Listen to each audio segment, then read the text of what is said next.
جو چیز آسمانوں میں ہے اور جو زمین میں ہے سب اللہ کی تسبیح کرتی ہے اور وہ غالب ہے، حکمت والا ہے۔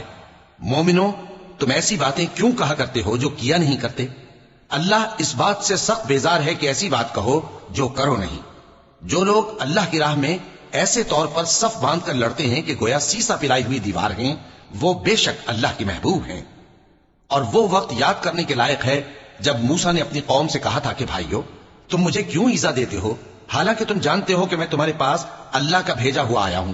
پھر جب ان لوگوں نے کجروی کی تو اللہ نے بھی ان کے دل ٹیڑھے کر دیے، اور اللہ نافرمانوں کو ہدایت نہیں دیتا۔ اور وہ وقت بھی یاد کرو جب مریم کے بیٹے عیسیٰ نے کہا کہ اے بنی اسرائیل، میں تمہارے پاس اللہ کا بھیجا ہوا آیا ہوں، جو کتاب مجھ سے پہلے آ چکی ہے یعنی تورات، اس کی تصدیق کرتا ہوں، اور ایک پیغمبر جو میرے بعد آئیں گے جن کا نام احمد صلی اللہ علیہ وآلہ وسلم ہوگا، ان کی بشارت سناتا ہوں۔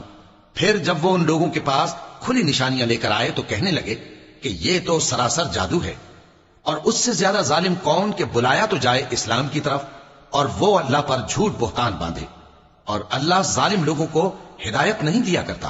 یہ چاہتے ہیں کہ اللہ کے چراغ کی روشنی کو اپنی پھوکوں سے بجھا دیں، حالانکہ اللہ اپنی روشنی کو پورا کر کے رہے گا، خواہ کافر ناخوش ہی ہو۔ وہی تو ہے جس نے اپنے پیغمبر کو ہدایت اور دین حق دے کر بھیجا تاکہ اسے سب دینوں پر غالب کرے، خواہ مشرکوں کو برا ہی لگے۔ مومنو، میں تم کو ایسی تجارت بتاؤں جو تمہیں عذاب علیم سے نجات دے؟ وہ یہ کہ اللہ پر اور اس کے رسول صلی اللہ علیہ وآلہ وسلم پر ایمان لاؤ اور اللہ کی راہ میں اپنے مال اور جان سے جہاد کرو، اگر سمجھو تو یہ تمہارے حق میں بہتر ہے۔